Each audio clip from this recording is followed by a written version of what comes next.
Hürmetli vatandaş, bugün Çiğsavuş Kemal 19. yıl 8. ayın 3. günü hafta şembe. Ben vatandaşlarımdan, siyasete kızıqan vatandaşlarımdan, cihan vaziyeti ve Uygurların takdiri kelgisi kızıqan vatandaşlarımdan tüvendiki leksiyaga dikkat qilishi ve itibar ağduruşunu belki ben muhakeme kılanmaslığı mümkün. Şuna vatandaşlarına tasavvurdu bu işlerini muhakeme kılışını, muhakeme kılıp görüşünü ümit kılma. Tüvendiki leksiya. Bu leksiya esli Govingu'yu sözlügen gep sözler. Govingu'nun sözlerden nakil elenğen. Eğer bu torbetki sözler leksiyalar bulduğun bolsa, ben vatandaşlardan bunu talep kılmaydım. Bırak bu Govingu'yu sözlügen söz nakil ornada işletilip Washington Erkinlik Monari gazetesi ilan kıldı.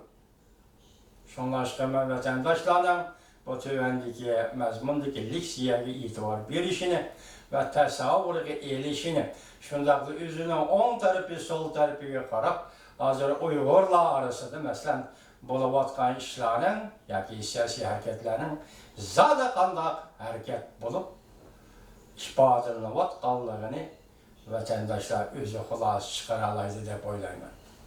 Mavzumunda Going good. Prezident Trump'dan yana qayta prezident bulup saylanishiga Jungo'nun 4 xil qurol bilan qarishtirilganligini pash qildi. Mavzuda xabar 7 ayning 31 kuni Jungo'ga nazar torbeti e'lon qilindi. Xabar mundaq boshlanadi. Amerika'da turup kalgan Jungo'luk bayvetçi Govingoy, Amerika'da matbuat kımında görsetti. Prezident Trump Jungo'ga intayin zor zerbe verdi.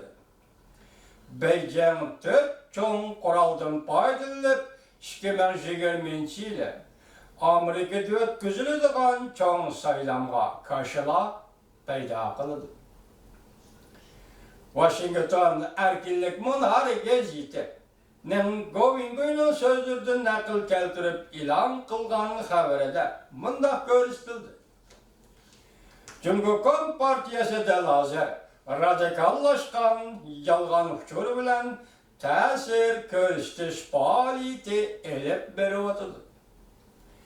Bunda qaraş Prezident Trump'dan ikinci qatam yana prezident bulup sayılışıga karşılık peyda kılışını maksat kıldı.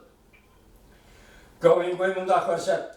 Jungo Davlatlik Bexatarlik komiteti allaqachon buyruq tushirdi.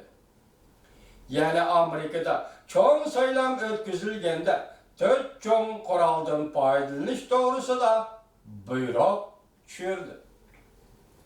Birinci kural, ol kuchsi pul muomala yetakchilaridan foydalanish. Govingoy mundaq dedi. Ol kuchsi allaqachon manfaatga erishgan hamda Jungo Kompartiyasi davlat o'g'rilariga yordam bergan. İkinci xil qural bo'lsa, Washingtondagi siyosiy yetakchilar va dallallardir. Ularning Prezident Trump'a qarshi chaqiriq qilinadi. Govingoy mundaq ko'rsatdi.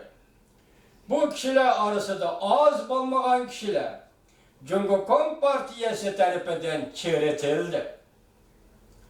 Köpçükür. Şunu ola ikinci kuralga aylanıdı. Üçüncü kural bolsa Amerika'daki asaslar axbarat uçur matbuatları ve ommaviy matbuatlar. Govingoy mundaq hesapladı. Bu matbuatların turgulları, bu matbuatların nurgulları Prezident Trump'a düşmanlık bilen qaraydı. Mesela Google kompaniyası, Facebook şirketi, yana Wall Street gazeti, New York Vakit gazeti, Washington Post gazeti qatarlıq gazet ve matbuatlar, hatta Amerika Devletlik radio kanalı. Dikkat vatandaş. Amerika Devletlik radio kanalı qatarlıqla Cungoga xırs qilib, Prezident Trump'ның yenidi turishni xolamaydi. Govingoy to'liqlab turib, mundaq deydi. Nurg'ulg'an matbuot axborot xizmatchilari Cungoga qiziqadi. Shunlashqa chekuvchini Prezident Trump'ga qaratgan Cungoning ta'sir kuchiga zarba berishni xolamaydi. 4-xil qural chet elda o'tiraqlashgan Cungoliklar va takti Cungolik Amerikaliklar hamkorlashib Amerikaga siyosiy ta'sir ko'rsatdi. Govingoy misol keltirib bunday ko'rsatdi. Tayvanning prezidenti Tsai Ing-wen Latin Amerikasini ziyorat qilish kunida Amerika orqali chegaradan o'tganda Cungoga moyil kishilar bilan Tayvanga moyil kishilar o'rtasida Nyu-York shahrida to'qnash kelib chiqdi. Bu kishilar dal ko'rsatma topshiriq olgan kishilardir, ya'ni Cungoparastlar. Govingoy bunday ko'rsatgan. Mushu 4 xil qurolni haqiqiy ma'noda tizginlab turgan kuch Cungo Kompartiyasi Markaziy komiteti va davlatlik bexatarlik komitetidir. Dikkat, bir takrorlay vatandaş. Govingoy bunday hukm qildi. Cungoning ichki Govingoy bunday dedi. Bunday ko'rsatdi. Mushu 4 xil qurolni haqiqiy ma'noda tizginlab turgan kuch Cungo Kompartiyasi Markaziy komiteti va davlatlik bexatarlik komitetidir. Govingoy bunday hukm qildi. Cungoning ichki siyosiy vaziyatidan aytganda 99% Cungolik, jumladan 90 million Kompartiya a'zosi hammasi Cungo Kompartiyasining halok bo'lishini yoki g'oyib bo'lishini umid qiladi. Govingoy bunday dedi.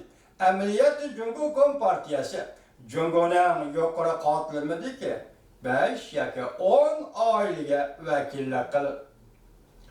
10 nafar yoki 20 nafar kishi uchun xizmat qiladigan partiyadir. Bu kishilarning huquqi elib tashlansa, Kompartiya mavjud bo'lib turolmaydi. 2018-yildan boshlab Amerika Cungo munosabatida ko'p voqea hodisalar yuz berdi. 2018-yil 9-oyda Amerika ovozining xabarida mundaq deyildi. 2018-yil 9-oyda Amerika ovozining xabarida mundaq deyildi. Davlat ishlar kotib Mike Pompeo mundaq ko'rsatdi. Cungo 2016-yili Amerikada o'tkazilgan umumiy saylovga qarshilik paydo qilishga urindi. Bu yil o'tkaziladigan o'rta mezgillik saylovga qarshilik paydo qilishga urinyapti. 2018-yilda 9-oyda 2020-yili Amerikada o'tkaziladigan cho'ng saylovga ham qarshilik paydo qilishga, Cungo bu saylovga ham qarshilik paydo qilishga urinishi mumkin.